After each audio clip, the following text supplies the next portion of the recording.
pasteur Serge Ndala. Serge Ndala est un prédicateur, motivateur et coach en performance et excellence. Responsable de Serge Ndala Ministries, il enseigne la parole et est également l'hôte de plusieurs conférences, notamment Charisma, Femmes au destin exceptionnel et Masterclass. Passionné par la formation des serviteurs de Dieu et des leaders dans divers domaines, il est reconnu pour sa grâce, son onction ainsi que pour les puissantes délivrances et guérisons qui accompagnent son ministère. Marié depuis 17 ans à sa merveilleuse épouse Nathalie Ndala, ils sont parents de 3 enfants. Ensemble, ils sont une équipe dévouée à l'œuvre de Dieu. Mesdames et messieurs, veuillez accueillir... Sous vos acclamations, nous recevons le pasteur Serge Ndala.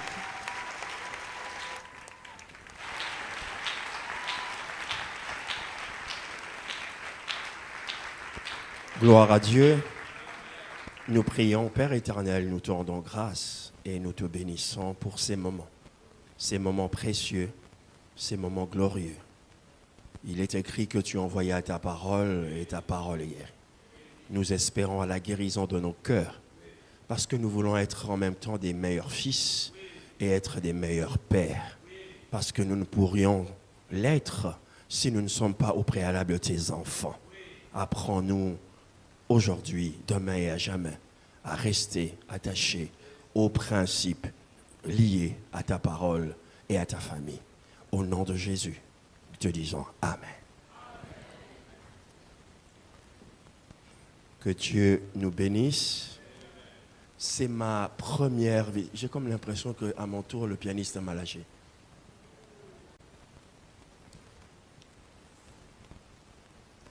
C'est ma première fois d'être à Dakar et je voudrais consacrer ces premiers mots d'abord à Dieu, mais aussi au peuple du Sénégal.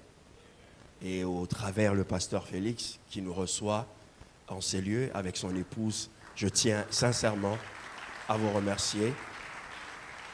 Nous étions tout à l'heure avec maman Madeleine, quelle simplicité. J'ai été vraiment touché de sa simplicité. Et elle a consacré 2 à 3 heures avec nous. Nous étions avec l'apôtre Douglas. Mais franchement, que Dieu nous donne encore des mères comme ça. J'étais très, très, très touché. Je voudrais aussi remercier tous les orateurs qui se sont succédés ici. Le docteur Kateba. Voilà, on t'a arraché, tu es devenu docteur Ba. On a enlevé le Katé, tu es devenu Ba. Je suis monté au 10e pour essayer de voir si l'ange là qui vient t'apporter les révélations me les apportera aussi, mais je ne l'ai pas vu. Donc si tu me vois dans les difficultés, comprends que c'est compliqué. Quel talent, extrême talent du pasteur Mehdi, du pasteur Lord. C'est extraordinaire de voir des jeunes ministres de Dieu extrêmement talentueux à ce point. L'exégèse, la capacité d'être pratique, ce sont des choses qui sont très rares et nous sommes très fiers de partager ce moment avec vous. Vous êtes une grande bénédiction. Amen, amen.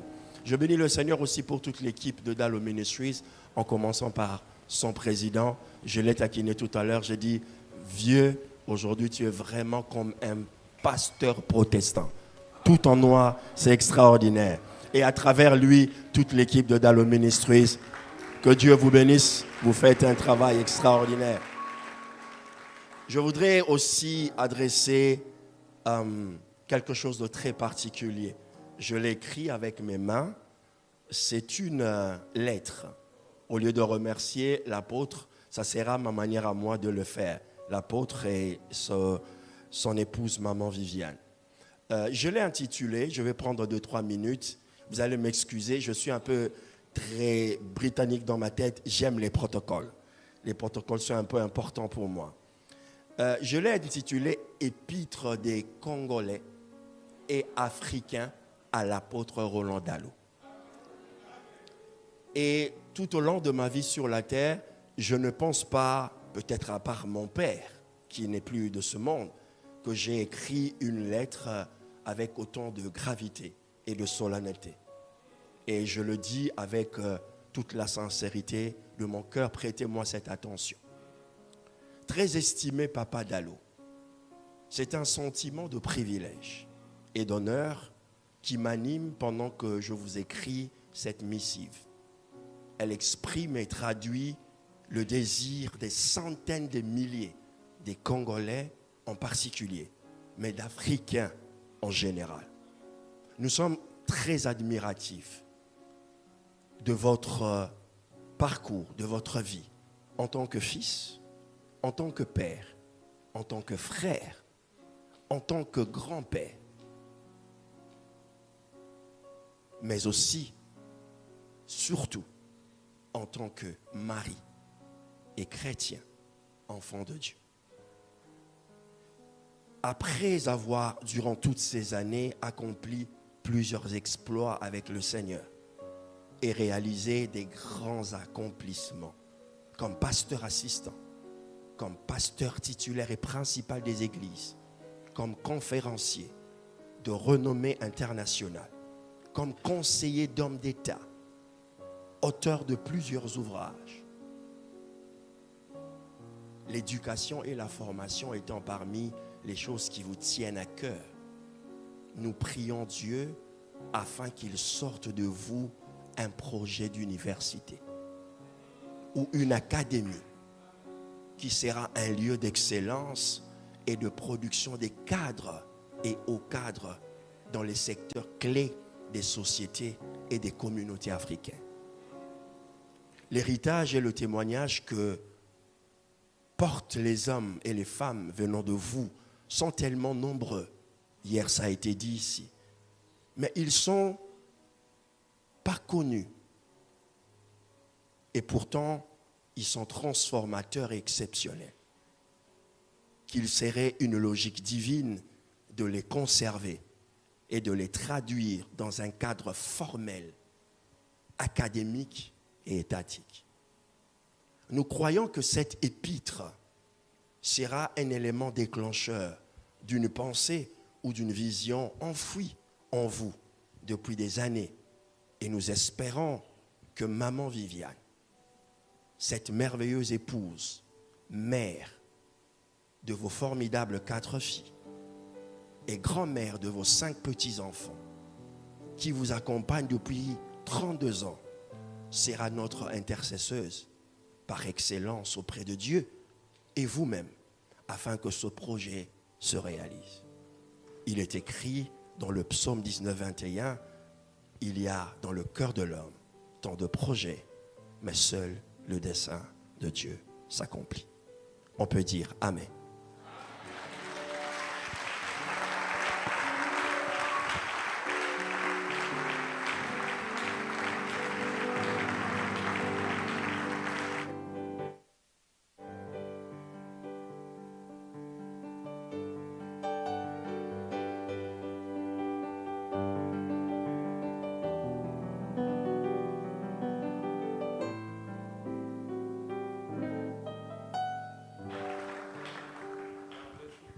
Je vous convie à lire les Saintes Écritures. Tout à l'heure, quand moi vous allez me permettre, j'ai mon nom que j'utilise pour l'appeler, je le dis vieux Dallo. Il n'est pas aussi vieux, mais chez nous, lorsqu'on dit vieux, c'est tout le respect qu'on accorde à cette personne-là. Et comme j'emprunterai les mots du pasteur lors d'hier, vieux Batikayo. Donc voilà. Ça veut tout dire. Je vous propose quelques textes de la Bible. Je ne pense pas que je pourrais aborder tous les aspects. J'en épinglerai quelques-uns. Et Dieu nous fera grâce de pouvoir dire l'essentiel. Le premier texte, il est dans Genèse chapitre 1, verset 26. Genèse chapitre 1, verset 26. Puis Dieu dit, faisons l'homme à notre image, selon notre ressemblance, qu'il domine sur les poissons de la mer, sur les oiseaux du ciel, sur le bétail, sur toute la terre et sur tous les reptiles qui rampent sur la terre. Nous pourrons lire aussi Matthieu chapitre 3, versets 16 à 17. Matthieu chapitre 3, versets 16 à 17. dès que Jésus eut été baptisé, il sortit de l'eau, et voici les cieux s'ouvrirent, et il vit l'Esprit de Dieu descendre comme une colombe et venir sur lui. Et voici une voix fit entendre des cieux ces paroles. Celui-ci est mon Fils bien-aimé, en qui j'ai mis toute mon affection. Vous pouvez le souligner, toute mon affection. Je lirai cette lecture, elle sera peut-être longue. Luc chapitre 1, nous lirons du 13e au 20e verset, et nous lirons ensuite quelques versets dont je vous donnerai. Luc chapitre 1 à partir du 13e verset. Mais l'ange lui dit, ne crains point, Zacharie, car ta prière a été exaucée.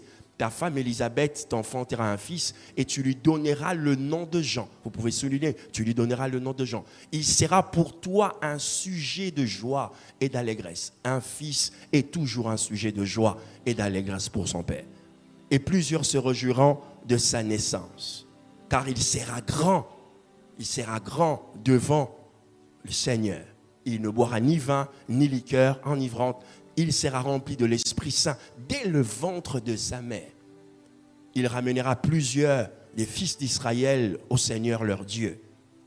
Il marchera devant Dieu avec l'esprit et la puissance d'Élie pour ramener les cœurs des pères vers les enfants et les rebelles à la sagesse des justes, afin de préparer au Seigneur un peuple bien disposé. Zacharie dit à l'ange, à quoi reconnaîtrai-je cela, car je suis vieux et ma femme est avancée en âge. L'ange lui dit, je suis Gabriel, je me tiens devant Dieu, j'ai été envoyé pour te parler et pour t'annoncer cette bonne nouvelle. Et voici, tu seras muet. Et tu ne pourras pas parler jusqu'au jour où ces choses arriveront parce que tu n'as pas cru à mes paroles qui s'accompliront en leur temps. Et nous pourrons lire aussi le verset du même chapitre, le verset 57. Le temps où Élisabeth devait accoucher arriva et elle enfanta un fils. Nous lisons le verset 59. Je vais sauter. Le 8e jour, il vint pour circoncire l'enfant et il l'appelait Zacharie. Dieu avait dit qu'on l'appelait Jean, eux ils ont proposé le nom de Zacharie. Il y a les gens qui estiment toujours qu'ils ont raison, même par rapport à la voix de Dieu. Le verset 63, Zacharie demanda des tablettes et il écrivit Jean et son nom. Et tous furent dans l'étonnement. Le verset 67, Zacharie, son père, fut rempli du Saint-Esprit et il prophétisa en ces mots. Quelqu'un dit, nous devons prophétiser pour nos enfants. Et nous lisons aussi Genèse chapitre 45, versets 7 à 9. Genèse chapitre 45, versets 7 à 9. Dieu m'a envoyé au-devant de vous pour vous faire subsister dans le pays et pour vous faire vivre par une grande délivrance. Ce n'est donc pas vous qui m'avez envoyé ici, mais c'est Dieu. Il m'a établi père de Pharaon, maître de toute sa maison et gouverneur de tout le pays d'Égypte. Hâtez-vous de monter auprès de mon père et vous lui direz, ainsi a parlé ton fils Joseph. Dieu m'a établi Seigneur de toute l'Égypte. Descends vers moi, ne tarde pas. Et nous allons conclure avec Genèse chapitre 47, verset 7. Joseph fit venir Jacob, son père, et le présenta à Pharaon, et Jacob bénit Pharaon. Est-ce qu'on peut acclamer la parole de Dieu?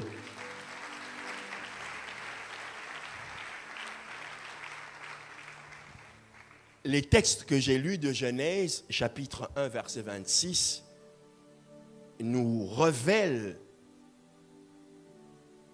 la pluralité dans la divinité.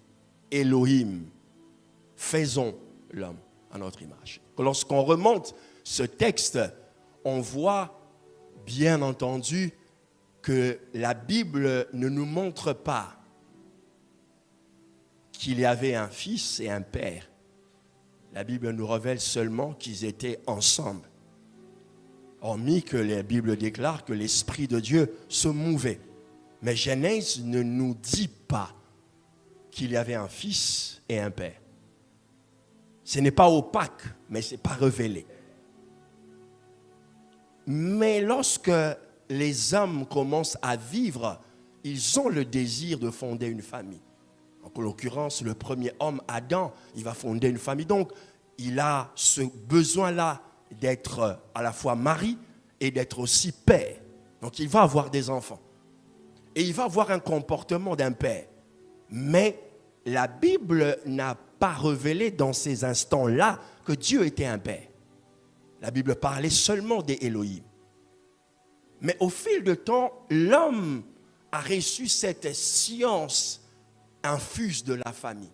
Dieu a déposé ça dans chaque être humain qui, à un certain moment de sa vie, aura besoin de sentir être leader, de conduire un groupe de gens qu'on appelle famille et de jouer ce rôle-là. C'est inclus dans chaque homme. Dieu ne l'a pas dit ouvertement, mais parce que dans la nomenclature de Dieu, lui-même était père, il y avait aussi un fils. Mais cela n'a pas été révélé tout au début.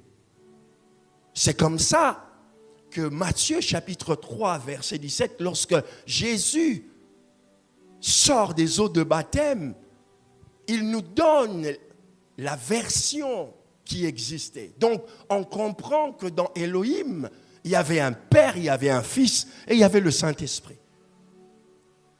Et Jésus nous montre le côté fusionnel de sa relation avec le Père. On voit le Père qui parle et on voit le Fils qui accepte ce que le Père parle.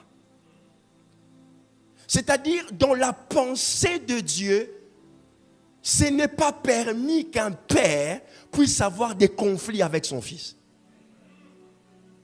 Dans l'ADN de Dieu, le conflit ne peut pas exister lorsque vous voyez un conflit entre un père et un fils, c'est le diable. Parce que dès les premiers instants, ils ont toujours été fusionnels. Même si on ne leur a pas donné chacun son couloir pour nous les montrer, mais il y avait cette fusion. Et justement, deux textes que j'ai oublié de lire, dans Jean chapitre 10, verset 30, je crois que l'apôtre l'a mentionné. Moi et le Père, nous sommes un. Il y a une fusion. Vous ne pouvez dissocier le Père du Fils. Et cela doit être ainsi dans le ministère, même dans la vie. Vous ne pouvez me dissocier avec mon Père. L'argent ne peut me dissocier avec mon Père. La gloire ne peut me dissocier avec mon Père. Moi et le Père, nous sommes un. D'ailleurs, un célèbre homme de Dieu, dont je tairai le nom, avait un don exceptionnel de parole de connaissance et de guérison. Il ne disait rien sans avoir vu le Père le faire. C'est-à-dire, lui, il n'était pas doté des capacités de guérir. C'est lorsqu'il voyait ses yeux s'ouvrir au ciel, lorsque Dieu avait l'intention ou était en train de guérir la personne, il le déclarait parce qu'il voyait ce que le Père voulait et cela s'accomplissait. Je voudrais maintenir un peu dans ce cadre de l'Ancien Testament et vous remonter plus loin. Qu'est-ce qui se passe? Qu'est-ce qui arrive? Pourquoi les hommes entrent en collision, en guerre, les pères et les fils? Vous allez voir, il y a deux extraits que je peux vous donner. Le premier, c'est la vie de Noé. On remarque que Noé entre en conflit avec ses enfants. Et Noé parvient même à maudire l'un d'eux à cause de ce problème qui s'est passé dans l'entourage et la famille de Noé. Ce qui n'était pas du tout normal. Un père n'a pas le droit de maudire sa descendance.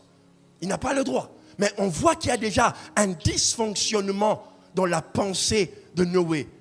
Quand il parvient à sortir ses mots et à maudire son fils. Un deuxième texte, c'est l'histoire de Ruben.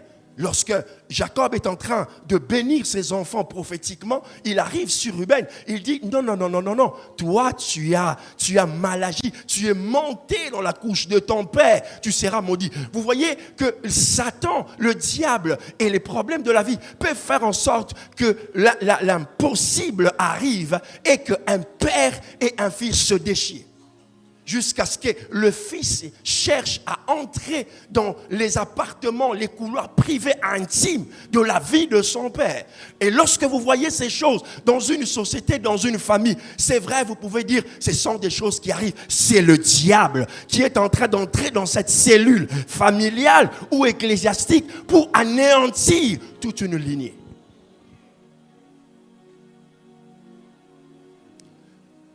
Vous allez remarquer une chose. 4 grandes civilisations, selon la Bible, il y en a eu d'autres, mais la Bible parle des 4 grandes civilisations qui ont eu un impact direct dans notre manière de fonctionner. Babylone, les Médo-Perses, les Grecs et les Romains. Il y a une particularité chez les Grecs, la civilisation grecque était basée sur la mythologie grecque. Et dans la mythologie grecque, il y a quelque chose de très fort. C'était les conflits entre Zeus et les autres. Ce que je dis n'est pas anodin. Parce que la plupart de nos nations sont influencées d'une manière ou d'une autre par la civilisation grecque. Beaucoup de choses qui se passent dans la société aujourd'hui tirent leur source dans la civilisation grecque. Et cette culture-là, que les familles se battent, les pères et les fils se rentrent dedans, se font la guerre. D'ailleurs, j'ai retenu, il y a un mot, la titanomachia. Ça veut dire que c'est la guerre entre les pères et les fils. Les pères tuent les enfants. Et dans la mythologie grecque, parce que cette mythologie-là, elle était basée sur l'enfer, sur le diable. Elle s'est répandue dans la culture. Aujourd'hui, quand vous allez en France, parmi les plus grands conflits qui existent, c'est les conflits familiaux. Où les gens se déchirent surtout à cause des héritages. Où vous voyez un père qui décide de ne plus jamais parler à son fils. Ou un fils décide de ne plus jamais parler à son père. Lorsque vous voyez ces choses, quelle que soit la cause que cet enfant brandit, quelle que soit la cause que cet homme brandit, cela n'est pas dans le plan de Dieu. Tu peux me donner un amen bien. Parce que Dieu voulait qu'un père soit fusionnel avec son fils. Alors, je traite de ce sujet. Comment un père ordinaire peut gérer un fils exceptionnel? Je vais catégoriser en 3 groupes. Peut-être, je vais faire un peu du daloïsme. Si vous ne savez pas, je peux vous enseigner le daloïsme.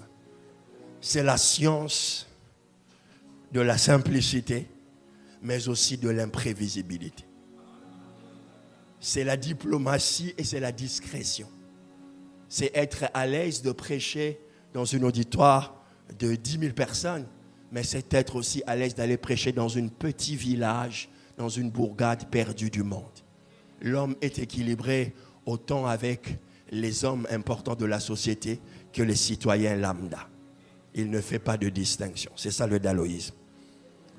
Bon, je m'engage à être professeur dans l'université. Le premier groupe, c'est le groupe des pères qui ignorent le destin exceptionnel de leur fils. Les pères qui ignorent les destins exceptionnels de leur fils. Je n'ai pas voulu, vous allez remarquer, je n'ai pas voulu dire ignorant. Je ne voulais pas être offensant. C'est pourquoi j'ai dit qui ignore. Donc ça peut arriver. Parce que lorsqu'on dit ignorant, ils ont un statut. Mais qui ignore, ça peut arriver qu'un père ignore le destin exceptionnel. Je prendrai l'exemple, vous pourrez lire à la maison, l'histoire de Saül et l'histoire de David. La Bible dit dans le livre 1 Samuel chapitre 9 verset 2 qu'il y avait un homme du nom de Saül, jeune et beau, plus beau qu'aucun des enfants d'Israël, et les dépasse tous de la tête.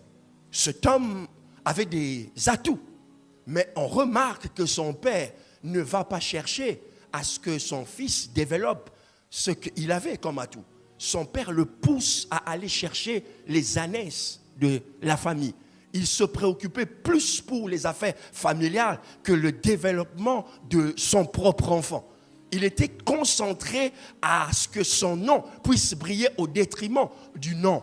Il ignorait que son fils avait un destin royal. Il ignorait que les bruits qui couraient en Israël, parce que les gens réclamaient un roi et voulaient faire comme tous les peuples. C'est alors que Dieu va porter son choix sur un humain. Et ce choix-là était porté sur Saül. Il ne connaissait rien. Lorsque vous ne connaissez rien de votre fils, vous l'enverrez dans des chemins qui ne sont pas les siens. Vous l'encouragerez, vous allez ignorer totalement son potentiel, ses capacités, son destin. Et c'est un crime contre l'humanité que d'ignorer le destin exceptionnel de son fils. Ton amen ne m'a pas convaincu. C'est un crime. Le deuxième exemple, c'est David, le père de David qui s'appelle Isaïe.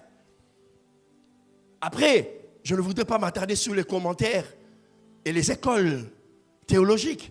Mais certains disent que David n'était pas comme tous ses frères. Je ne vais pas utiliser des mots forts. Mais David n'était pas comme ses frères. D'ailleurs aussi, on trouve quand même une certaine anomalie dans cette famille. Parce qu'en Israël, le jeune frère reste avec le père. Mais ici, le jeune frère, il est envoyé. Pourquoi on l'envoie? Il y avait comme une situation d'exclusion. Pour des raisons qu'eux-mêmes savent. Mais on constate que le jeune qui est faible, qui est fébrile, doit rester avec le père. Mais il était en dehors. Donc cet homme, Isaïe, il avait des enfants, mais il ignorait qu'il avait un roi. Quel crime contre la vie d'avoir un roi dans la maison et de l'ignorer.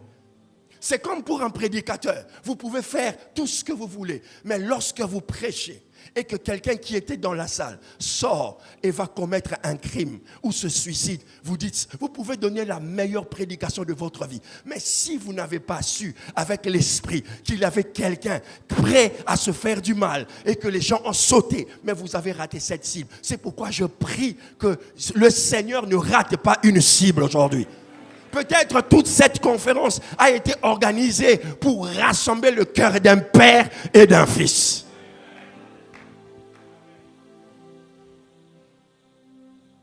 Le drame dans cette histoire, le drame dans ces deux cas, de David et de Saül, c'est que lorsque vous ignorez les destins exceptionnels de l'enfant que Dieu vous a donné, sa paternité risque de basculer chez une autre personne. Ça peut être dramatique pour vous que ce soit quelqu'un d'autre qui vienne prendre. La Bible dit que Samuel va venir. C'est Samuel qui va détecter chez Saül que tu es le roi. Tu es le prochain roi d'Israël. Et c'est ce même Samuel qui va encore oindre David pour dire, je vais vous raconter un peu l'histoire. Cette histoire est fantastique parce que lorsque Samuel entre, il voit tout le monde, mais il ne voit pas. Comment un homme de la trempe de Samuel, vieux, comment un homme de la trempe de Samuel ne peut pas voir? Comment un homme? C'est là où je ne donne pas la faute au père de David. Parce que David est la race des hommes exceptionnels. Son degré d'exceptionnalité est tellement élevé que même les prophètes ratent de les voir. Il y a des fois, malgré votre bonne volonté, mais il y a des gens que Dieu cache. Que Dieu ne voudra même pas que ses proches sachent de quoi sera fait son lendemain. Parce que lui seul veut tirer la gloire dans la destinée de cet homme. Est-ce que je parle d'un fils exceptionnel qui est certes ignoré par son père, mais ne pas ignoré par Dieu? Si ton père ne le voit pas, un prophète viendra. Si Dakar t'ignore, Roland Dallon est venu te dire, tu es un fils exceptionnel.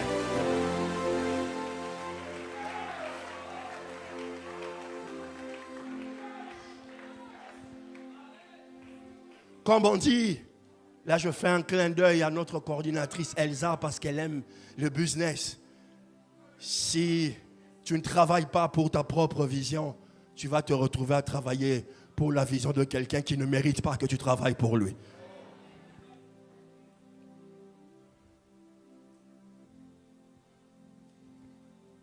Ça, c'était le premier groupe.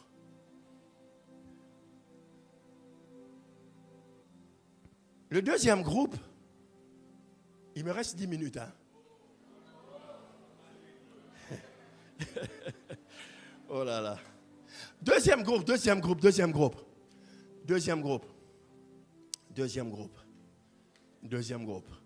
Le deuxième groupe, c'est ceux qui n'ont pas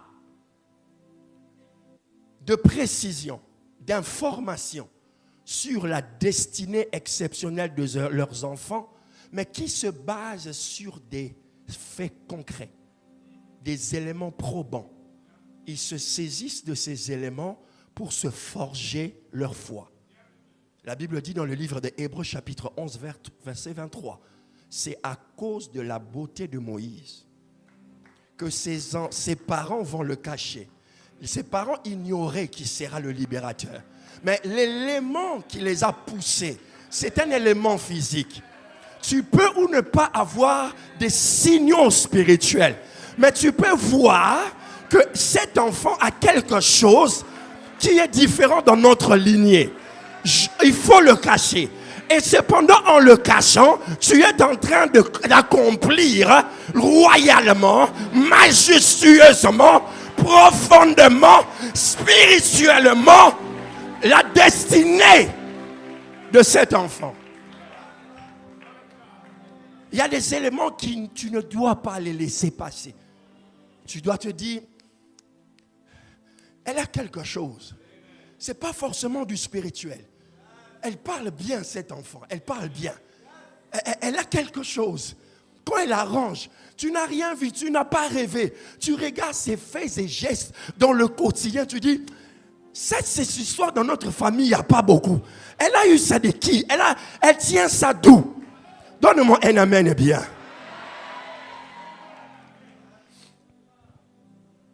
Troisième groupe. Il y a ce groupe.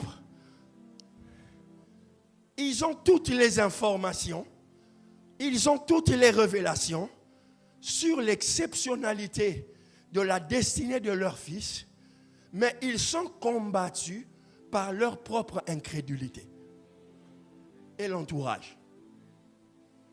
La Bible dit, l'ange vient auprès de Zacharie et lui donna la prophétie comme quoi il aura un enfant. On devra l'appeler Jean. Il sera grand. Il a la fiche technique. Il a le profile, le job description et le profile. Il a tout. Mais malgré toutes les informations que l'ange lui a données, le gars se permet quand même à douter et en disant, bon, on est quand même déjà assez vieux, je ne sais pas si cela va s'accomplir. Vous voyez, il y a des parents comme ça. Ils voient les évidences, mais ils ont toujours un mais. Il y a des gens, ils vous parlent, c'est beau, mais à la fin ils disent, mais tu vois. Et c'est ça le cas, Jean-Baptiste. Jean-Baptiste va voir tout ça et à un moment il va dire, peut-être ça ne s'accomplira pas. Et l'ange lui dit, à cause de cela, tu seras muet. Donc tu ne commenteras rien. Tu ne parleras plus jusqu'à ce que tu voies l'accomplissement. Comme tu n'as pas cru. Il y a des gens que Dieu va fermer la bouche parce qu'ils n'ont pas cru en toi. Ils n'auront plus rien à dire. Quand ils verront l'éclosion, Dieu va les rendre muets. Ils n'auront plus d'argumentaire à donner à qui que ce soit. Et c'est comme ça que Il me reste 5 minutes. Et c'est comme ça. Donc je n'ai pas abordé ce que les fils exceptionnels, comment ils devraient gérer les parents ordinaires. Il me reste 5 minutes. Mais j'avais ressenti dans mon cœur, la Bible dit Jean-Baptiste a commencé à prophétiser. Il a commencé, si vous suivez le déroulé du texte, il a commencé à prophétiser sur... Zacharie, a commencé à prophétiser sur Jean-Baptiste en disant, tu seras grand, tu seras comme ceci. Il a repris les paroles de l'ange. Un parent peut douter à un certain moment, mais si tu te ressaisis et tu appliques la loi de la bénédiction extrême, c'est-à-dire prophétiser sur tes enfants, je peux te dire sois béni, mais lorsque je te dis je veux que tu deviennes grand, il y a une nuance. J'engage mon âme, j'engage mon esprit dans la prophétie. Je n'ai pas besoin de savoir tu as rêvé de quoi. J'ai besoin de prophétiser sur chacun de mes enfants. Et c'est ce que le père, même s'il est ordinaire, doit appliquer l'art de la prophétie. J'invite à tous les pères, même si tu n'es pas prophète, tu peux prophétiser. Tu n'as pas besoin de porter le titre de prophète pour que Dieu t'entende. Ce soir, tu es le prophète de tes enfants. Pour les 2-3 minutes qui me restent, je vais appeler l'apôtre Douglas. Quand on venait l'apôtre, on revenait, on a commencé à chanter un cantique avec l'apôtre Douglas. Zambabika moi. Et on l'a même traduit en Wolof. Pendant 3 minutes, il nous reste 3 minutes, il y a une atmosphère prophétique. Peut-être c'est pour tes enfants.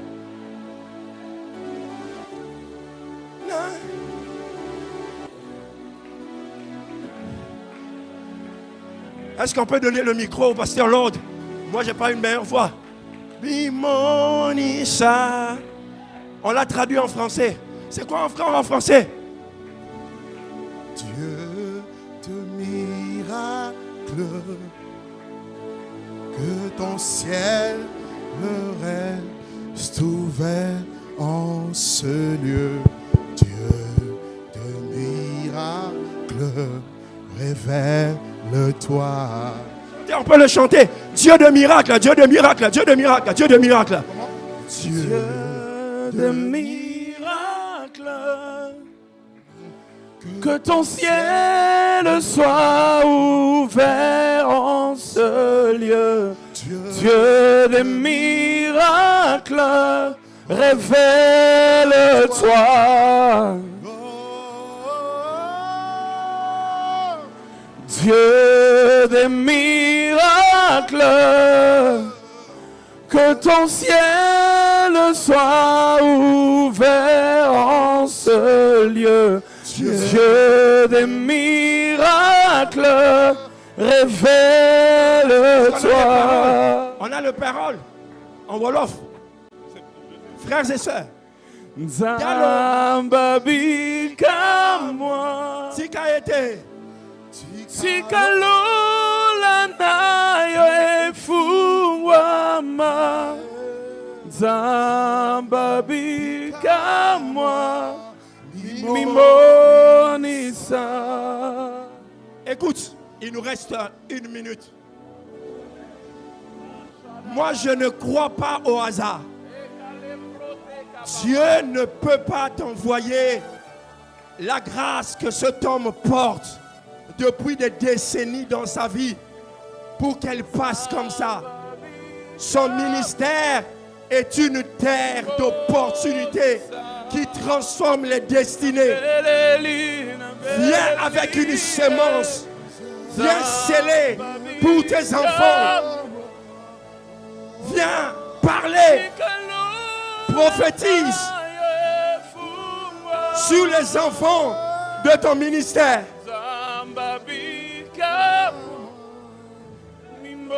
Fais-le, fais-le, fais-le. Peut-être ton père est dans la salle. Tu avais une dent contre lui. Va t'agenouiller et dis, papa, prophétise sur moi.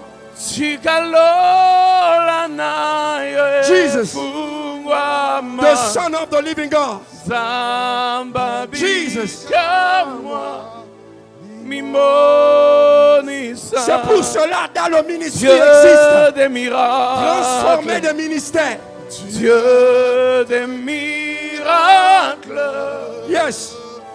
Que ton ciel soit ouvert en ce lieu. Dieu des miracles. Fais-le. Révèle-toi. Maman, c'est le jour de la destinée de tes enfants. Dieu des miracles. C'est le jour. Que ton ciel C'est le soit ouvert en C'est le jour. ce lieu. Dieu C'est le jour. des miracles. Yes. Révèle-toi. Et brader la babouche. C'est pourquoi dans le ministère, Dieu des Seigneur, miracles. c'est la raison. Que ton ciel soit C'est la raison de dans le ministère. ouvert en ce lieu. C'est la raison de dans le ministère. Miracle, révèle-toi. Jesus.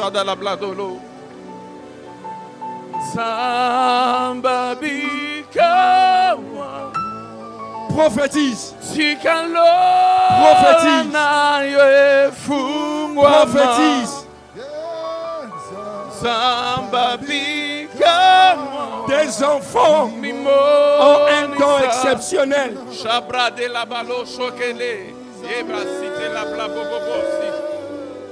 Jésus. Jésus. Nous te bénissons pour dans le ministère. Jésus. Jésus. Merci pour la vie de ta servante Viviane. Merci pour leur vie. Merci pour le ministère du docteur Kateba. Merci pour le ministère de Douglas Kiongeka. Merci pour le ministère de Jérémie. Merci pour le ministère de l'ordre. Merci pour le ministère de Mehdi. Merci. Merci. Dakar ne sera plus la même. Jésus. Jésus. Que ton ciel soit ouvert en Jésus. ce lieu. Jésus. Que des miracles, révèle-toi. Écoutez, si vous avez prié, c'est fini, on va libérer parce qu'on a 2 autres orateurs après. Allez-y, on va libérer, sinon on ne va pas finir. Faites l'acte, allez-y et passez. There is the glory of God in the house.